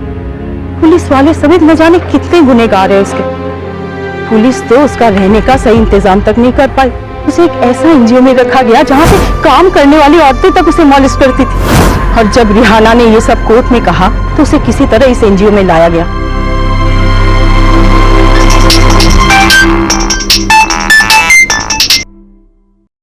हाँ कमल सर, जिस नंबर से रत्ना को थ्रेट कॉल की गई थी वो नंबर फेक आईडी से लिया गया था। और जिस समय रत्ना को कॉल हुई थी उस समय वो नंबर मीरा भाईंदर में एक्टिव था। और जब उस नंबर के कॉल रिकॉर्ड निकाले तो उसमें एक और नंबर मिला सर, और वो नंबर भी फेक आईडी से लिया गया था। लेकिन वो नंबर अक्सर नाला सुपारा में एक्टिव रहता है। कमल, नाला सुपारा के इस नंबर को ट्रेस करो कि हमारे किसी सस्पेक्ट का नंबर हो सकता है। Okay sir, okay. हम तब उन दोनों संदिग्ध मोबाइल नंबर की जांच में जुटे थे। वहीं वेस्ट बंगाल में रिहाना के परिवार की तलाश भी जोरों पर थी। तभी हमने उन दोनों नंबर्स में से एक नंबर को नाला सुपारा में ट्रैक किया।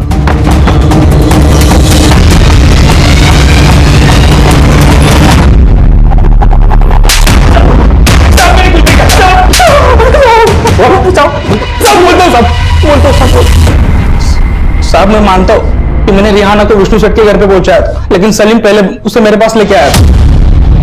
क्योंकि सलीम जिस मोहल्ले में रहता है उसके पड़ोसियों को पता चल गया कि सलीम रिहाना का रेप करता था। लेकिन तूने बड़ा सहारा दिया रिहाना को। तूने भी तो वही किया जो सलीम कर रहा था।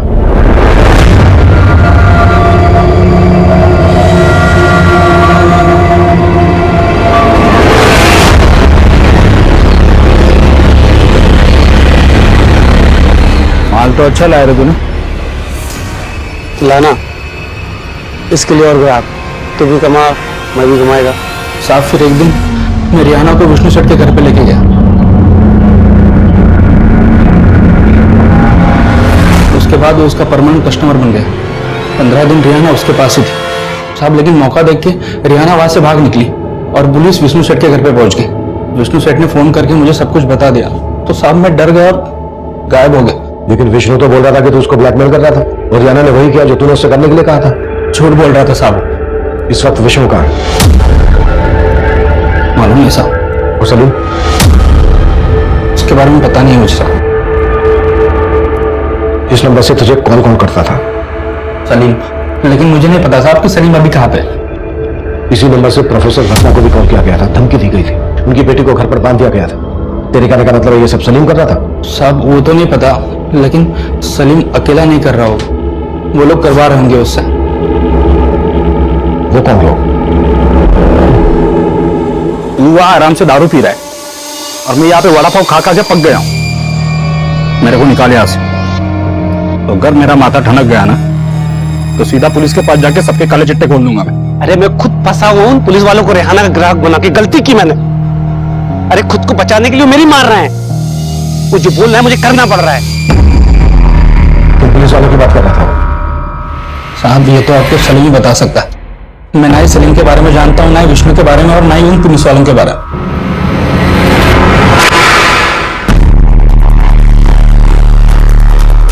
इस केस ने पुलिस डिपार्टमेंट की छवि बिगाड़ के रख दी है। इस बच्ची के साथ पुलिस वालों ने भी।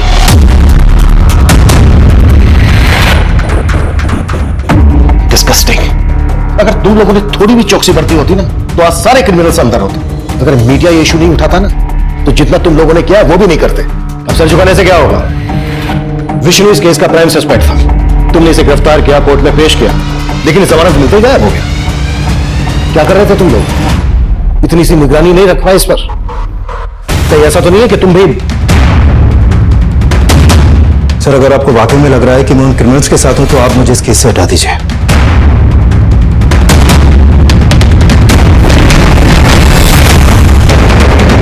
आफ्ताब की कोर्ट में पेशी की तैयारी करो।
इस केस के दौरान जब जब मैंने मेरी बेटी का चेहरा देखा, तब तब मुझे रिहाना की मायूसी का ख्याल आया। महज 12 साल की बच्ची इतनी तकलीफ में होने के बावजूद इतने लंबे समय तक अपने माँ बाप, अपने घर, अपने भाई बहनों से दूर थी। पर तब मैं ये सोच रहा था कि भले ही उसके क्रिमिनल्स देर से मिले, पर उस बच्ची को उसका परिवार जल्द से जल्द मिल जाना चाहिए। लेकिन इस केस में एक और तूफान अभी आना बाकी था, एक ऐसा तूफान जो फिर से सबको झकझोर कर रख देने वाला था। रिहाना, क्या हुआ था आपके साथ? कुछ तो बताइए रिहाना, क्या हुआ था आपके साथ?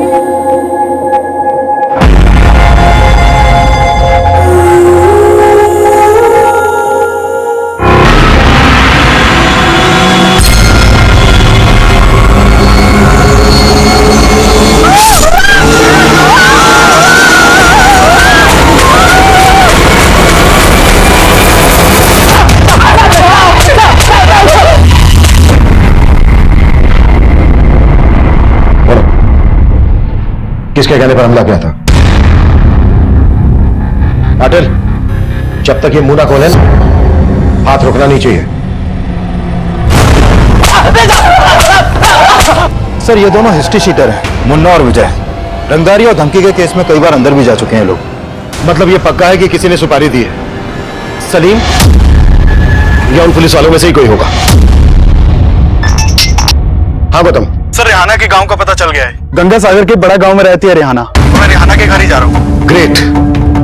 रिहाना के परिवार वालों से मिलने के बाद भी मुझे कॉल करना। ओके? Okay sir.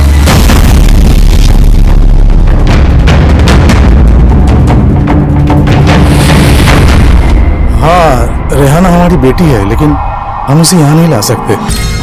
अब होने दीजिए उसकी किस्मत में जो है। आपको जरा भी अंदाजा है कि आपकी बच्ची किस हालत से गुजर रही है और आप उसे यहाँ घर पे नहीं लाना चाहते?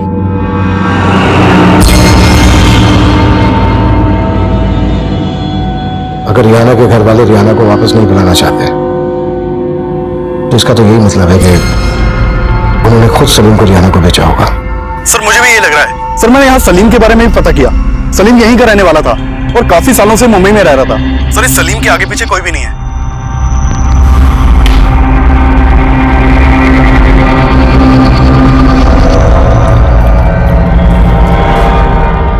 हैगो, क्या बात तुम्हें अपने बेटे से पालना जान लिया?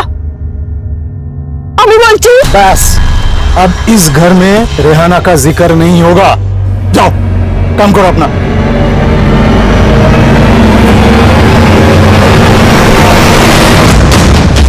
शक्ति, हमारा अब्बू मिल गया? हाँ बेटा, तुम्हारे अब्बू मिल गए, लेकिन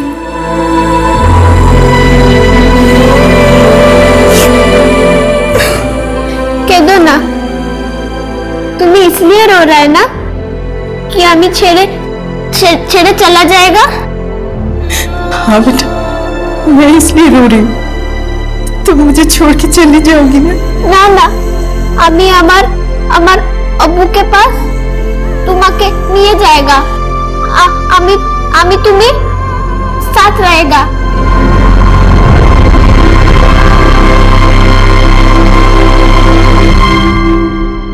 मिलॉर्ड, ये बात बिल्कुल साफ है कि इन दोनों ने रिहाना को जान से मारने की कोशिश की। मैं कोर्ट से ये चाहूंगा मिलॉर्ड कि पुलिस को इनके रिमांड की इजाजत दी जाए ताकि ये सच को कबूल कर सके कि विष्णु ने ही इन दोनों सुपारी किलर्स को रिहाना को जान से मारने के लिए भेजा था। ऑब्जेक्शन मिलॉर्ड, ये दोनों आदमी मेरे क्लाइंट विष्णु के हो ही नहीं सकते हैं। मुझे इस केस के इन्वेस्टिगेटिव ऑफिसर से कुछ क्वेश्चन पूछने की इजाजत दी जाए। इजाजत है। मुझे नहीं लगता कि इन दोनों हमलावरों ने आप जैसे ऑफिसर के सामने अभी तक अपना मुंह नहीं खोला होगा। ये दोनों प्रोफेशनल क्रिमिनल्स हैं, इनकी क्रिमिनल बैकग्राउंड है सर। तो कहीं ऐसा तो नहीं कि इन दोनों ने अपनी स्टेटमेंट दे दी हो और आप इनकी स्टेटमेंट को दबा रहे हैं? वकील साहिबा, हमारी ऐसी कोई इंटेंशन नहीं। इंटेंशन हो भी सकती है माय लॉर्ड। ये सब उन पुलिस वालों को बचाने की चाल है जिनके ऊपर इल्जाम है कि उन्होंने रिहाना का रेप किया है और इस वक्त वो लोग फरार हैं। ये लोग अपने डिपार्टमेंट के उन लोगों को बचा रहे हैं और इन हमलावरों के स्टेटमेंट को मैनिपुलेट करके, घुमा फिरा करके कैसे भी मेरे क्लाइंट विष्णु को दोषी साबित करने पर लगे हुए। ऑब्जेक्शन मिलॉर्ड, ऐसा कुछ भी नहीं है। जबकि आफ्ताब ने भी यही स्टेटमेंट दी है कि विष्णु उसका ग्राहक था और वो रिहाना से धंधा करवा रहा था और रिहाना को प्लांट करके विष्णु को ब्लैकमेल कर रहा था। ऑब्जेक्शन मिलॉर्ड, ये बेवजह विक्टिम पे घिनौना इल्जाम लगा रही है। रेहाना बच्ची जरूर थी मालॉर्ड, लेकिन उसको अच्छे से पता था कि बंगाल से मुंबई आकर के उसको क्या काम करना है। और रेहाना के अब्बू की स्टेटमेंट भी इसी ओर इशारा करती है। मैं रेहाना का अब्बू हूँ। मैं नहीं चाहता कि रेहाना यहाँ आए, वो जहाँ है वहीं रहे। अब उससे हमारा कोई संबंध नहीं है, हम उसे अपनाना नहीं चाहते। ऑफिसर, रेहाना के अब्बू की स्टेटमेंट के बाद आपने क्या थ्योरी बनाई, क्या मैं जान सकती हूँ? हो सकता है रेहाना के अब्बू ने रेहाना को जानबूझकर बेचा। परफेक्ट। इसका मतलब है कि रेहाना के अब्बू ने रेहाना को प्रोस्टिट्यूट बनाया और वो अपने दलाल आफ्ताब के कहने पर मेरे क्लाइंट विष्णु को ब्लैकमेल करने की साजिश में शामिल थी। जज साहब, ये सरासर झूठ है। ये रेहाना को इस तरह बदनाम नहीं कर सकते। रत्ना जी, आप रेहाना के ब्याह में वही बोल सकती हैं जो रेहाना ने आपको बताया है, और आइंदा से तभी बोलिएगा जब आपसे पूछा जाए। आप बैठ सकती हैं। मालूम, मुझे लगता है कि रत्ना जी रेहाना को लेकर के इतना जज्बाती हो गई हैं कि उसको बचाने के लिए खुद घायल हो गई थी। और मुझे ऐसा लगता है कि ये रेहाना की बातों को इसी नजरिए से लेती हैं कि रेहाना दोषी नहीं है। एक ऐसे इंसान को रेहाना का रिप्रेजेंटेटिव नहीं बनाया जा सकता, इसलिए मेरी कोर्ट से गुजारिश है कि रेहाना के लिए नया ट्रांसलेटर अपॉइंट किया जाए।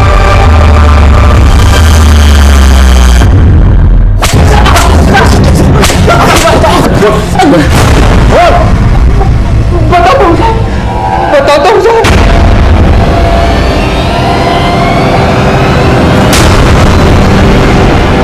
किसके कहने पे क्या था हमला?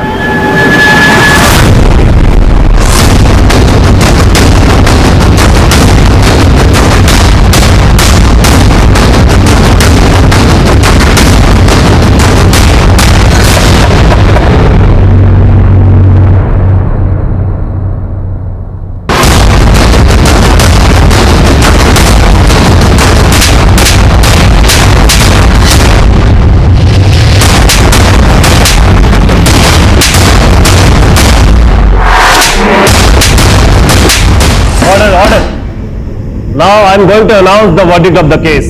अदालत मानती है कि रेहाना ऐसी विक्टिम है जिसका भरोसा तोड़ा गया है, और सबसे पहले भरोसा तोड़ा है सलीम ने, क्योंकि सलीम ने रेहाना से झूठा वादा किया और उसे धोखे से मुंबई लाकर उसके साथ बलात्कार किया, और उसी की वजह से रेहाना को इन दो गैर जिम्मेदार पुलिस कांस्टेबल्स विक्रांत शिंदे और सुरेश पाठारे ने भी अपनी हवस का शिकार बनाया। और फिर सलीम ने रेहाना को आफ्ताब को बेचकर उसे प्रोस्टिट्यूशन में धकेलने का घिनौना अपराध किया, और फिर आफ्ताब से रेहाना विष्णु की दरिंदगी का शिकार बन गई। विष्णु ने रेहाना का न सिर्फ बलात्कार किया बल्कि उस पर इतना जुल्म किया कि उसके बाद रेहाना वहां से अपनी जान बचाकर भाग गई, और उसके बाद विष्णु को पुलिस कांस्टेबल विक्रांत शिंदे और सुरेश पाठारे ने गायब कर दिया।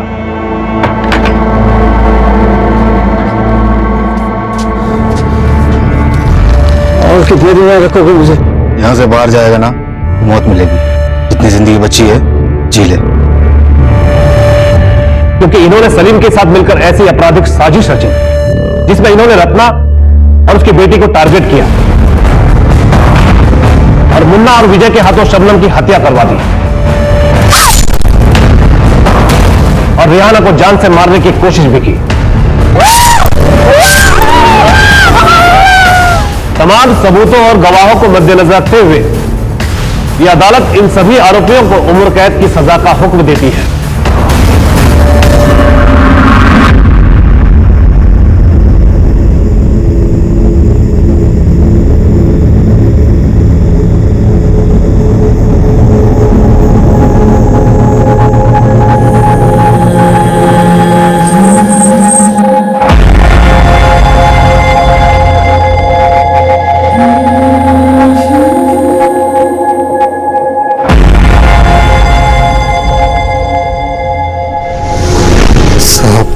ऐसी बात नहीं है कि हम रेहाना से प्यार नहीं करते,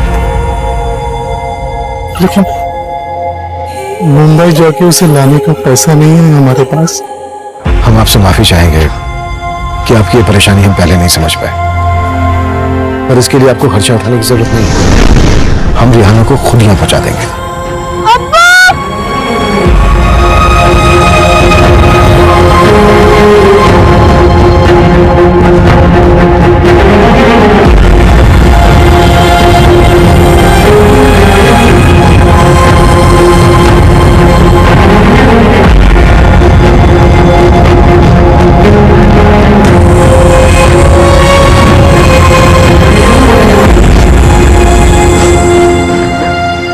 এটা তোমার জন্য। আমাকে চাল রত্না বুয়া দিয়েছে। रिहाना के दर्द और मायूसी को मुस्कान का मरहम मिला। वो अपने परिवार से मिलकर खुश है, लेकिन आज भी उसके अंदर कई ऐसे सवाल उमड़ रहे होंगे जिनका जवाब देना मुश्किल है। ये वो गंभीर सवाल है जो आए दिन हमारे देश, हमारे समाज को कलंकित कर रहे हैं। रेप जैसा अमानवीय अपराध रोजाना हमारी बहन, हमारी बेटियों, बच्चियों को पीड़ित बना रहा है, लेकिन हम चाहकर भी इसकी रोकथाम नहीं कर पा रहे हैं। इंसानियत का स्तर दिन ब दिन गिरता जा रहा है, पर हमें यह सोचना होगा कि हम अपने हिस्से की इंसानियत को पूरी ईमानदारी से निभाएं। बुराई को बुराई करके तो नहीं रोका जा सकता, लेकिन हमें अच्छाई को अच्छाई करके बचाना होगा। अब मैं अभिमन्यु जिंदल आप लोगों से विदा लेता हूं। आपसे फिर मुलाकात होगी एक नए केस के साथ। देखते रहिए क्राइम पेट्रोल 10 तक। मकसद बताना नहीं, बचाना है। इस तरह के और भी एपिसोड देखने के लिए हमारे चैनल को सब्सक्राइब करें और बेल आइकन दबाना ना भूलें।